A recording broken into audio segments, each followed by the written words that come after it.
上次的乡亲要印象，去年有一个铁路警察叫李成汉7月份，和一个姓郑查某人抬死，和这个全台社会着检。即摆进入司法审理的阶段，李成汉的老爸强忍着丧子之痛，大概开庭，拢有到现场去听。这个李先生认为讲，姓郑被告是一个真正常的人，坚持应该被判死刑，希望讲替后生讨回公道。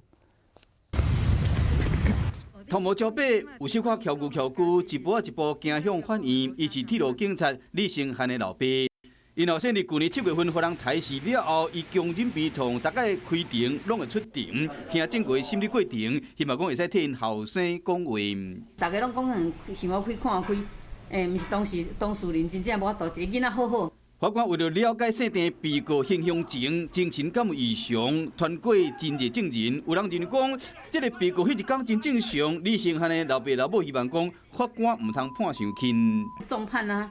伊的想法就一直爱重判啊。无我嘛感觉安尼啦，因为你也算讲甲轻判的话，后摆出来你佫危害着别人。判死刑上好尔啦，对这警察单位、警察治安人员嘛，有一个交代。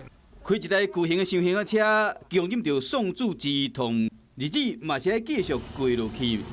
伊这个孤囝已经往生啊，2年后，只希望讲司法会使还因一个公道。